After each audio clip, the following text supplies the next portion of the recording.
अस्सलामुअलैकुम, बिलाल हेयर। आज हम कुछ अहम मौज़ू पर बात करने आए हैं कंस्ट्रक्शन के हवाले से, जिसमें ज़िंदगी में इंसान को एक बार अपने इन मराहिल से गुज़रना पड़ता है और कुछ अहम बातों का ख़्याल रखना चाहिए। वीडियो स्टार्ट करने से पहले मैं आपको तारुफ़ करा दूँ, I am a civil engineer from Lulu Marjan platform. अल्हम्दुलिल्लाह हमारा लुलु मरजान प्लेटफ़ॉर्म जो है वो ये सब सर्विसेज़ प्रोवाइड कर रहा है, जिसमें सिविल इंजीनियर्स भी हैं, प्रॉपर्टी डीलर्स भी हैं, ऑल इन वन आपको यहाँ पर कैटेगरीज़ अल्हम्दुलिल्लाह दी जाती हैं। आज हम कुछ अहम मौज़ू पर बात करेंगे, जिसमें हमारे ये पॉइंट्स हैं कि हम सीमेंट जो है वो कौन सी यूज़ करें, सरिया जो है कौन से गेज का होना चाहिए, ब्रिक्स जो है वो हमारी कौन सी पीएसआई की होनी चाहिए, कंक्रीट का रेशो क्या होना चाहिए। आज हम इन सब बारे में बातें करेंगे।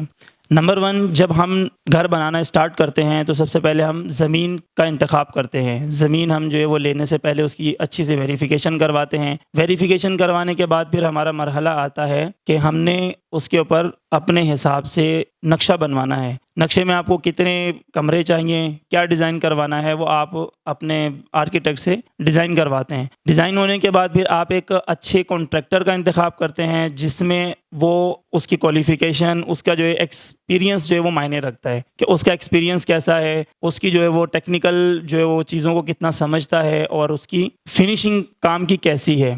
आप सब इन सब चीज़ों को देखेंगे। उसके बाद भी जब आप कॉन्ट्रैक्टर का इंतखाब करते हैं तो उसमें आपको सब चीज़ों का ये ख्याल रखना है कि हमारे जो है वो कंस्ट्रक्शन में जो हम घर बना रहे हैं उसमें हमारी मटेरियल कौन सा यूज़ हो रहा है, उसमें मटेरियल का ख्याल करना है। मटेरियल हमारा 1:4 होना चाहिए। कंक्रीट का जो रेशो है 1:4 होता है, रेशो जो है 1:4 होता है। और इसके बाद फिर जब हम स्टील का इंतखाब करते हैं तो स्टील हमारा ये सबसे पहले अहम किरदार होता है कि हमने ground+2 बनाना है या ground+3 बनाना है, तो उसके हिसाब से हम स्टील का डाया यूज़ करेंगे। स्टील का डाया नॉर्मली जो है वो 120 गज़ में, 80 गज़ में, 60 गज़ में जो है वो उसका हाफ mm का यूज़ होता है, जिसको हम आधे इंच का कहते हैं। और फिर सीमेंट जो है वो सीमेंट 53 ग्रेड की यूज़ होती है। पाकिस्तान में नॉर्मली कराची में जो है वो हमारी डीजी सीमेंट है और फैल्कन है और लकी है। ये सब इन 3 जो है वो सीमेंट्स का यूज़ हो रहा है, लेकिन इसकी जो स्ट्रेंथ बढ़ती है वो हमारी वाटर क्यूरिंग से बढ़ती है। जब तक आप पानी की तराई अच्छे से नहीं देंगे,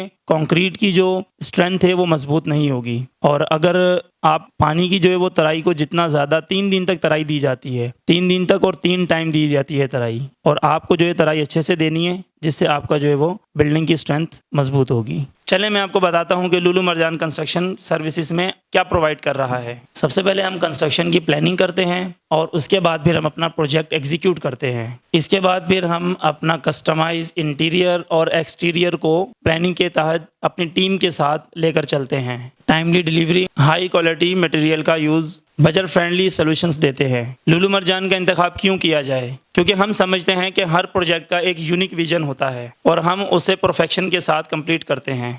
आपका विजन और हमारा मिशन। अब वक्त है अपने ड्रीम्स को रियलिटी में बदलने का। कॉन्टैक्ट करें लुलु मरजान से और विजिट करें हमारा ऑफिस।